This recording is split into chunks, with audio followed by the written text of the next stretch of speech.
자, 우리가 저번 시간까지 14페이지하고 15페이지 내용을 봤고, 자, 오늘은 이제 16페이지부터 내용을 봅시다. 먼저 16페이지. 개화를 둘러싼 갈등이 나타나다. 자, 우리가 저번 시간에 나라의 문을 여는 것을 반대하던 흥선대원군이 물러나고, 나라의 문을 여는 것에 대해서 긍정적인 입장을 보였던 고종이 직접 정치에 나서게 되었다고 배웠죠. 그리고 이러한 고종이 직접 정치에 나서고 나서 일어났던 일이 강화도 조약. 그래서 일본과 조약을 맺고 먼저 일본한테 나라의 문을 열었고, 그리고 그 이후에 뭐 미국, 프랑스, 영국, 독일 아니 미국, 프랑스, 영국, 러시아 그러한 나라들한테 나라의 문을 열었다고 했죠. 자, 그리고 이제 나라의 문을 열고 개화 정책을 추진하는데, 자, 이제 교과서를 한번 봅시다. 강화도 조약 이후 정부는 근대 문물을 수용하기 위한 개화 정책을 추진하였다. 그러면 왜 근대 문물을 수용하려고 했냐? 조선을 조금 더 강한 나라로 만들기 위해서. 자, 그러면 개화 정책의 추진 첫 번째 내용. 개화 정책을 여기 1번이라고 쓰면 돼요. 개화 정책을 총괄하는 기구로 통리기무아문을 만들었다. 그리고 두 번째, 강한 군대를 갖기 위해서 벨기군을 창설하였다. 그 다음 세 번째, 우리가 내부적으로는 개화 정책을 총괄하는 기구를 만들고, 그 다음에 강한 군대를 갖기 위해서 신식 군대인 벨기군을 창설해서 이제 무기도 이제 서양의 그런 최신 무기를 갖추고, 그 다음에 뭐 어쨌든 이러한 뭐 훈련도 조금 더 이전의 훈련과는 다르게 조금 더 강한 훈련을 시켰고요. 자, 그 다음에 이제 세 번째, 사절단을 파견하였는데, 자, 이제 일본에서는 수신사와 조사시찰단을 파견하여 근대 물물과 제도를 시찰하게 하였다.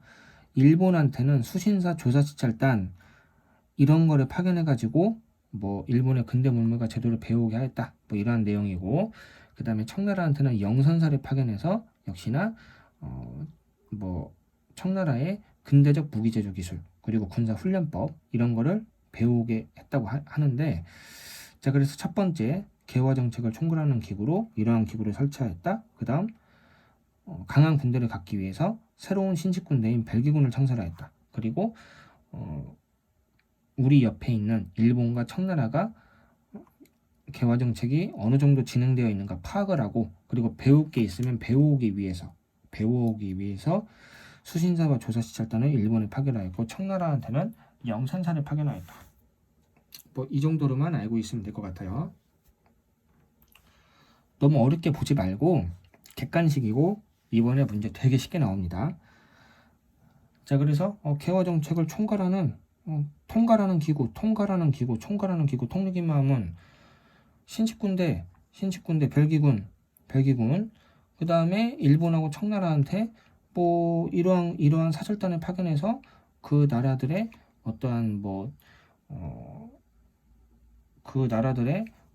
근대 문물과 제도 뭐 이런 거를 배우려고 하였다. 뭐 그냥 그 정도만 알면 됩니다.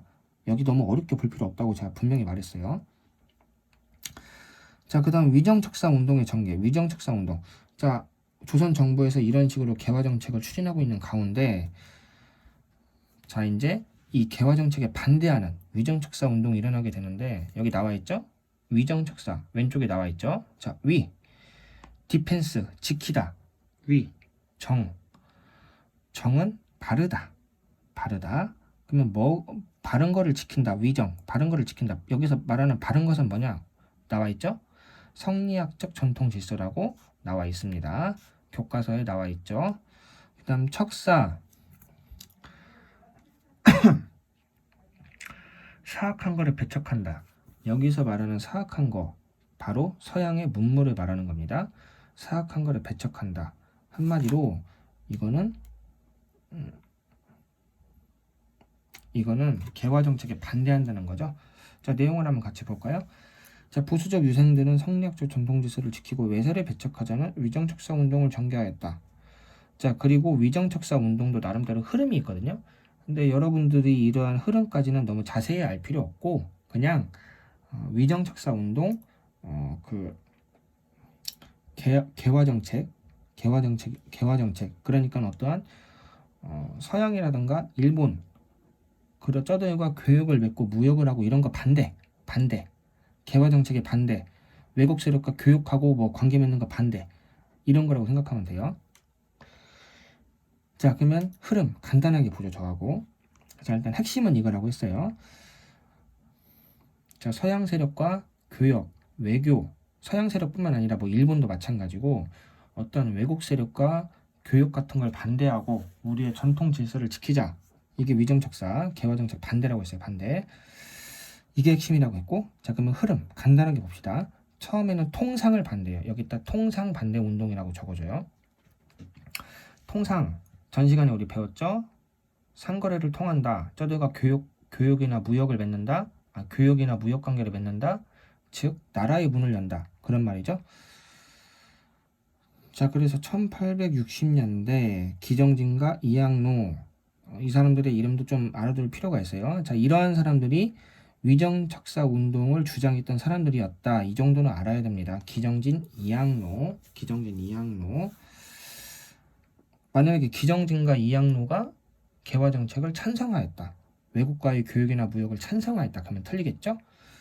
자, 기정진과 이항로 서양과의 통상을 반대하였고 흥선대원군의 통상 수교 거부 정책을 지지하였다. 그래서 1860년대 통상 반대 운동. 자, 이게 1870년대입니다. 그 다음 여기서부터는 1870년대 개항을 반대한다. 개항, 항구를 여는 거를 반대한다. 지금 항구를 열어야 되는 상황이기 때문이었기 때문에 항구를 여는 걸 반대한대요. 왜 항구를 열 수밖에 없는 상황이었냐? 1870년대 이 강화도 조약 때문이죠. 여기 보면은 부산 이외에 두 곳에 항구를 연다. 항구를 열어야 되죠. 원산, 인천. 부산, 원산, 인천. 자, 그래서 이제는 항구를 열어야 되는 상황이었기 때문에 항구를 여는 것을 반대한다. 그래서 최익현, 일본은 서양과 같다. 그래서 개항을 반대하였다. 자, 그래서 기정진이나 이항로나 최익현은 외국 세력, 그러니까 어떠한 서양 그리고 일본 이런 외국 세력과의 통상, 교역, 관계 맺는 것을 반대하는 사람들이라는 정도는 알고 있어야 됩니다. 자, 그 다음에 1880년대 개화를 반대하는 운동인데, 자, 이제 항구는 열었어요. 뭐 강화도 조약의 결과, 뭐 불평등 조약이었다, 최초의 근대적 조약이었다. 자, 어쨌든 이러한 나라들과 조약을 맺고 항구를 열었고, 이제 조선 정부에서는 개화 정책을 추진하였다고 배웠죠. 1880년대. 자, 이제는 이러한 개화 정책에 반대하는 운동이 일어나는데, 자, 이제 조선 책략의 유포와 조선 책략 저번 시간에 배웠죠. 그리고 정부의 개화 정책 추진에 반발하여 이만손 등의 영남 지방 유생들이 개화 정책에 반대하는 상소를 올렸다. 자, 그래서 개화 반대 운동. 자, 그래서 어렵지 않아요. 통상을 반대한다. 이거는 흥선대원군 시기. 그 다음에 이제 흥선대원군이 물러나고 일본과 강화도 조약을 맺어서 항구를 열어야 되는 상황. 항구 여는 거 반대한다. 개항을 반대한다. 이제 항구까지 열었어요. 어쩔 수 없이. 이제는 개화 정책을 하니까 개화를 반대한다. 이런 거. 자, 그럼 위정척사 운동의 뭐 전통적인 유교 문화를 지키려는 자주적 민족운동이었다. 자주적 민족운동. 이게 의의라고 보면 되고 한계. 하지만 국제정세에 어두웠고 지금 국제적으로는 서로 나라의 문을 열고 교육을 하면서, 그러니까 나라의 문을 열고 교육을 하면서 서로의 좋은 거를 흡수해가지고 부국강병, 나라를 발전시키는 게 그 당시 대세였는데, 이러한 국제정세가 어두웠다. 그리고 성리학적 질서를 내세워 근대적 개혁의 장애가 되기도 했다. 그리고 이제 위정척사 운동은 항일의병 운동으로 개성되었다. 그래서 여기 보면은 통상을 반대하는 운동, 개항을 반대하는 운동, 개화를 반대하는 운동, 항일의병 운동, 뭐 이런 식으로 전개가 되는데 뭐 이러한 뭐 흐름까지는 여러분들이 너무 달달 외울 필요는 없고, 그냥 위정척사 운동, 어떠한 외국 세력과 교역을 하는 거, 관계를 맺는 거 반대한다. 그 대표적인 인물이 기정진, 이항로, 뭐 최익현, 이만손 이러한 사람들이 있었다. 그리고 통상반대, 개항반대, 개화반대 이런 말이 나오면 위정척사 운동이다. 뭐 이 정도로만 여러분들이 알고 있으면 될 것 같아요. 자, 자료 1의 주장이 어떻게 다른가? 자료 1은 자, 이제 고종 개화 정책을 찬성했던 인물이잖아요. 자, 저들의 종교, 뭐 저들의 기독교, 아니 저들의 뭐 천주교, 뭐 그런 종교 같은 거는 사악하지만 저들의 기술이 너무 좋기 때문에 저들의 기술은 수용하자. 그러니까 나라의 문을 열고 저들의 근대 기술을 수용하자. 이러한 입장이고, 그러니까 서양의 기술을 받아들이자. 반면에 홍제학이라는 이 사람은 이게 반대되는 입장이에요. 이렇게 반대되는 입장, 한마디로 말하면 이렇게 반대되는 입장. 홍제학, 뭐 이게 아니면 이게 더 쉬우면 이렇게 써도 되고요. 홍제학, 서양은 무조건 나쁘다. 기술이고 뭐고 다 받아들이면 안 된다. 개화 정책에 대해서 무조건 반대. 개화 정책에 대해서 저들의 기술 정도는 수용할 수 있지 않느냐. 그러니까 개화 정책에 찬성하는 입장. 그러면 나는 개화 정책에 대해서 옳다고 생각하는 것 찬성하냐, 개화 정책에 대해 반대하냐 선택해서 이유를 여러분들이 알아서 생각해 보시고. 자, 그 다음에 이모군란. 이모군란 보죠.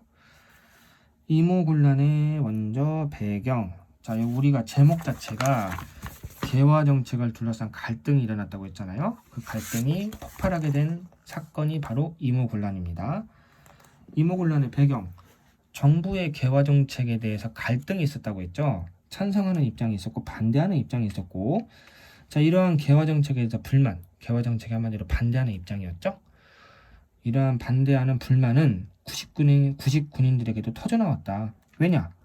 99인들이 신식군대와의 차별 대우에 분노했기 때문이에요. 자, 여기 보시죠. 이 신식군대, 아까 벨기군을 창설하였다 우리가 배웠죠? 여기 벨기군을 창설하였다 배웠잖아요.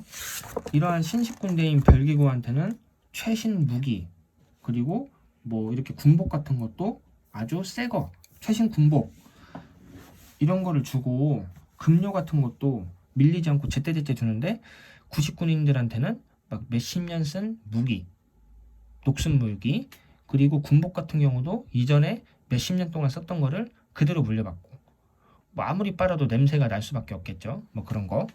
자, 그리고 급료 같은 것도 밀렸다고 해요. 여기 보면은 13개월 만에 겨우 받았는데 이 급료를 보니까 이 당시 급료 쌀로 줬어요. 쌀 급료를 쌀로 이렇게, 당연히 이제 그 당시는 쌀로 줬는데, 어쨌든 이 받았던 급료가 겨와 모래가 섞여 있다. 그러니까 쌀은 거의 없고 쌀은 한 10%, 겨, 모래 이런 것 등이 90%다. 급료도 제대로 안 주는데 차별 대우도 심하다.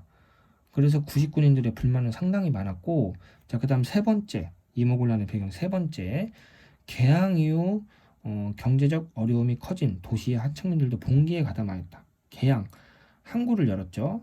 개항을 했다는 것은 강화도 조약을 말하는 거고, 강화도 조약을 맺고 항구를 열었는데 일반 도시 사람들의 경우에는 경제적 어려움이 더욱더 커졌다고 해요. 왜냐? 여기 나와 있죠. 개항 이후 일본인과 부패한 관리가 나라를 망쳐놓았다. 쌀값도 폭등해 살 수가 없다. 대표적인 게 쌀값의 폭등인데, 쌀값이 왜 폭등할 수밖에 없었냐? 우리 전 시간에 이거 교과서 읽어보면서 뵀죠. 양곡의 무제한 유출. 이 조선의 쌀이 일본에 무제한 유출되는 걸 허용한다. 그러면은 우리의 쌀을 무제한으로 유출하면은 우리는 먹을 쌀이 없게 되고 쌀이 부족해지죠. 그러면은 쌀이 부족해지고 귀해지고 당연히 쌀값이 오를 수밖에 없죠. 그렇죠.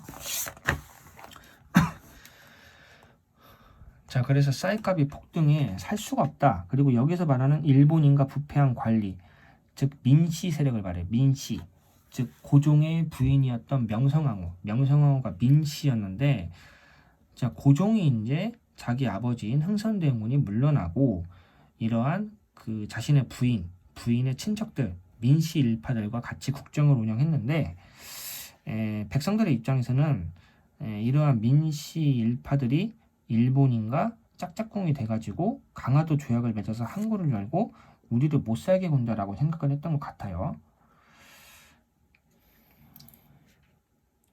실제로도 그러했고요. 봐봐, 여기 급료를 13개월 만에 받았는데 겨와 모래가 섞여 있다고 했잖아요. 모래가 거의 90%라고 했죠. 자, 근데 이것에 대해서 항의하려고 그 당시 이제 급료를 담당하던 사람이 아마 그 민씨 일파 중에 하나였던 민겸호라는 사람이었는데, 그래서 이 군인들이 민겸호라는 사람을 찾아가서 우리의 급료에 쌀은 없고 모래밖에 없다 항의를 하니까, 이 민겸호가 이러한 군인들의 이야기는 들어주지는 않고 군인들한테 엄청난 구타를 가하고 이들을 감옥에 가뒀다고 해요. 자, 그래서 민씨 일파에 대한 분노 같은 것도 어느 정도 커졌고요. 자, 그러면 여기까지가 배경. 개화 정책에 대한 불만, 구식군인들한테도 전염되었다. 그러면 두 번째, 구식군인들은 신식군대와의 차별 대우 때문에 불만을 가질 수밖에 없었고, 세 번째, 이 항구를 열은 다음에 도시의 하층민들도 상당히 살기 힘든 상황에서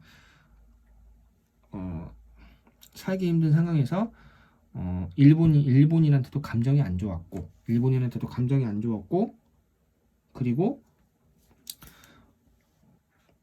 이러한 강화도 조약을 진행하였던 이러한 민씨 일파를 비롯한 관리들에 대해서도 뭐 감정이 안 좋았고, 자, 그래서 뭐 이 정도 보면 되고, 자, 이게 경과가 좀 중요하거든요. 사건의 전개 과정. 이것도 중요하니까 여러분들이 좀 자세하게 잘 볼 수 있도록 하고요. 자, 그래서 이제 이러한 구식군인들과 하층민들이 일본 공사관, 그 다음에 궁궐을 습격하였다. 그 다음에 왜냐하면 관리들에 대해서도 불만이 있었다고 했잖아요. 부패한 관리, 일본인과 짝짝꿍이 돼가지고. 그리고 그 부패한 관리들은 이제 민씨 일파라고 보면 될 것 같다고. 민씨 일파라고 이제 보면 될 것 같고요. 자, 그 다음에 궁궐을 습격하고 일본인 교관과 부패한 일파를 살해하였다. 그리고 이제 이들은 흥선대원군을 찾아갔다. 부패한 민씨 일파를 살해하였다. 그 다음에 흥선대원군을 찾아가서 이제 우리의 지도자가 돼달라, 뭐 그런 식으로 이렇게 말을 했나봐요. 자, 그래서 흥선대원군이 이제 다시 이제 정치 일선에 나서가지고 그동안 이제 정부가 추진해온 개화 정책을 중단하였고요. 자, 근데 이제 민씨 이제 명성황후 있죠, 명성황후, 고종의 부인 명성황후가 이제 어쨌든 이러한 군인들과 도시 하층민들이 궁궐을 습격할 때 이제 민씨 일족 일부는 살해당하였지만 이 명성황후는 무사히 탈출을 했는데, 이 무사히 탈출한 명성황후, 이 민씨 세력이 청나라한테 사신을 보내가지고 우리를 좀 도와달라, 우리를 도와주면 우리가 보답하겠다 라고 하니까 청나라에서는 옳거니 잘 됐다. 왜냐?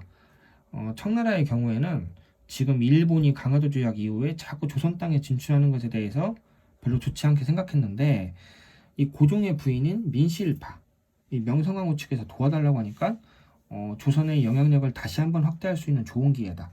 일본을 견제하고 우리가 조선 땅에서 영향력을 행사할 수 있는 좋은 기회다 라고 생각을 해가지고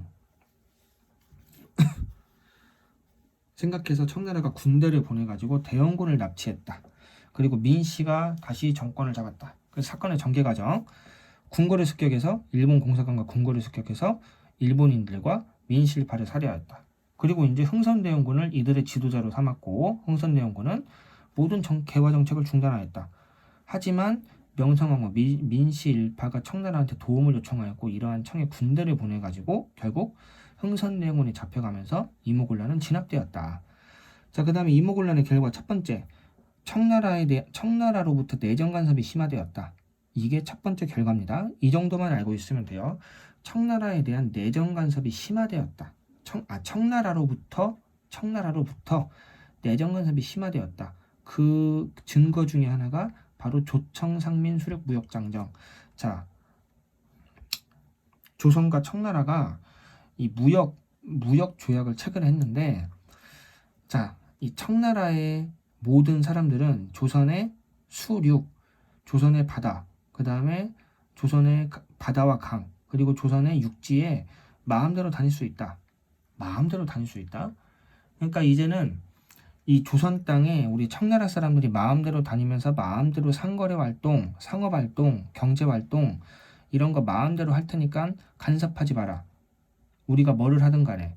자, 그래서 이러한 조약을 맺음으로써 조선이 청나라의 속국임을 명시하였다.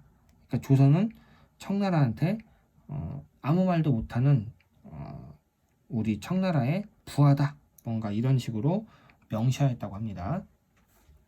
그 다음 두 번째, 일본, 일단은 첫 번째 청나라의 경우에는 청나라의 내정 간섭이 강화되었고, 자, 두 번째 이제 일본과의 관계인데, 자, 일본의 경우에는 우리 조선과 제물포 조약을 체결했다고 해요. 제물포, 지금의 인천 지방을 말해요. 인천. 자, 인천이라고 적어주고, 인천에서 조약을 체결하였다고 해서 제물포 조약이라고 하는데,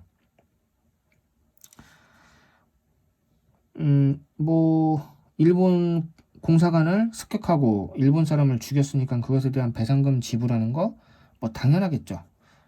자, 근데 이게 핵심입니다. 일본군이 서울에 주둔하였다. 자, 이전에 일본의 공사관이 습격당하고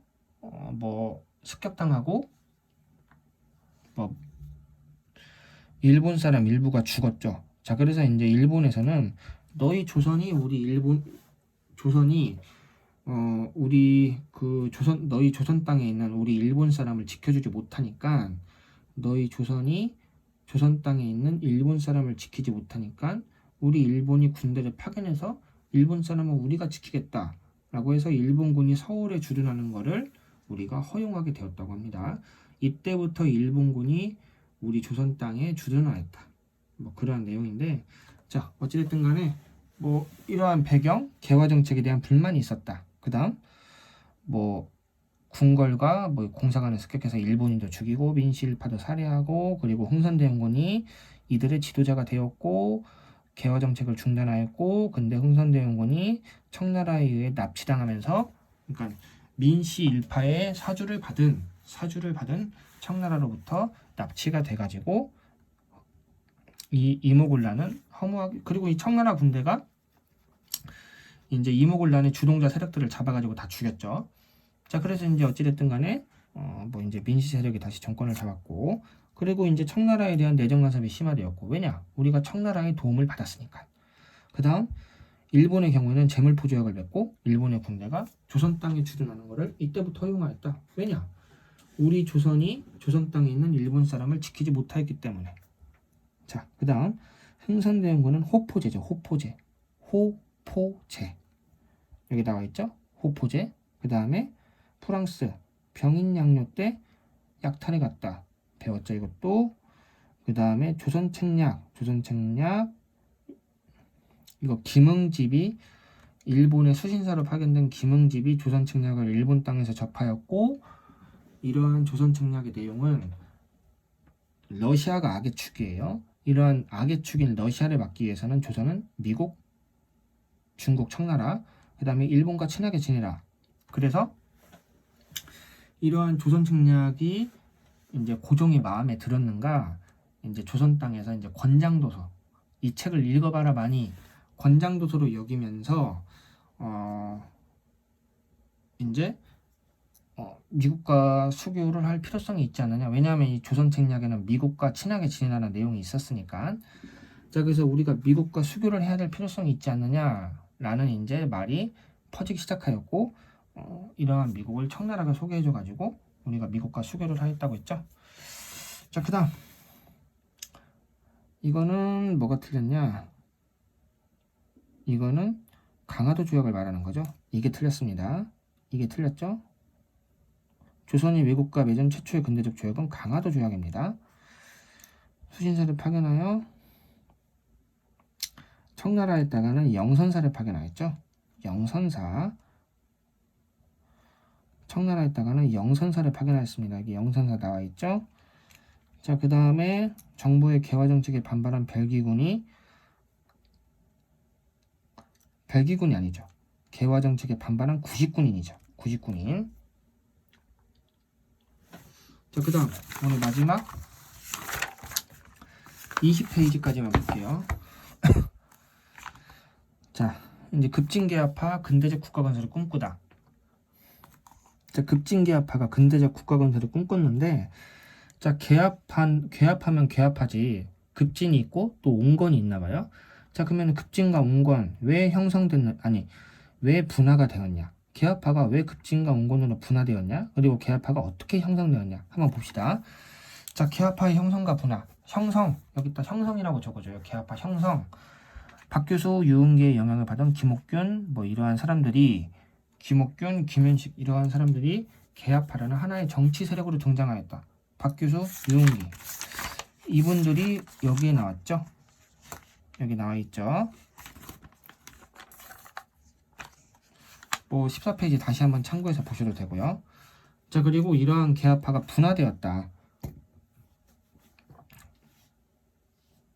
그리고 개합파라는 정치 세력이 성장할 수 있었던 거는 흥선대원군이 물러나고 이 나라의 문을 여는 것에 대해서 긍정적인 입장을 가졌던 고종이 즉위하였기 때문에 이들이 중앙정계에 진출하면서 정치 세력으로 성장할 수 있었어요.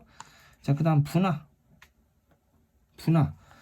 자, 그래서 이제 중앙정계에 진출하였는데, 자, 이들이 분화된 이유, 청에 대한 인식, 개화정책에 대한 추진 방법, 이거를 둘러싸고 온건개합파, 급진개합파로 분열되었다. 자, 이거 중요합니다. 밑줄 한번 뭐 여러분들이 빨간 펜 같은 게 있으면은 뭐 빨간 펜으로 밑줄 그어도 좋고요. 아니면 그냥 샤프로 밑줄 그어도 되고요.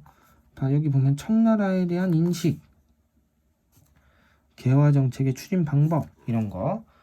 자, 그러면 청나라에 대해서 좋게 인식하냐 나쁘게 인식하냐, 그리고 개화정책을 이들은 개합하니까 개화정책을 추진하는 걸 찬성을 했는데 당연히 개화정책의 추진 방법 찬성했습니다. 개화정책을 반대했던 거는 위정적사파고, 위정적사파는 기정진, 이항로, 최익현, 뭐 이만손 뭐 그런 사람들이 있다고 했어요.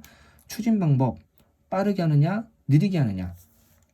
자, 그래서 청나라에 대해서 좋게 생각하냐 나쁘게 생각하냐, 개화정책 조금 빠르게 하느냐 급진적으로 빠르게 하느냐 아니면은 천천히 온건하게 하느냐, 이를 둘러싸고 온건개합파, 급진개합파로 분리하였다. 자, 먼저 온건개합파, 천천히 개혁을 추진하였다. 천천히 유교 질서를 수호할 필요성도 있다고 주장하였다. 그 다음에 서양의 과학기술을 제한적으로 받아들일 것을 주장하여 친청 정책을 주장하며, 그러니까 서양의 과학기술 중에서 필요한 것만 수용하자. 서양의 과학기술이라고 그냥 무작정 좋다고 하지 말고 필요한 것만 받아들이자. 그리고 저들의 종교 같은 거 그런 것도 좀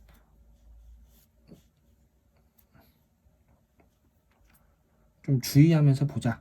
뭐 그런 거를 주장하는데, 자, 핵심은 이겁니다. 핵심은 청나라에 대한 인식, 개화정책의 추진 방법. 자, 유교적 질서를 수호하고 서양의 과학기술을 제한적으로 받아들인다. 서양의 과학기술 중에서 필요한 것만 수용하자.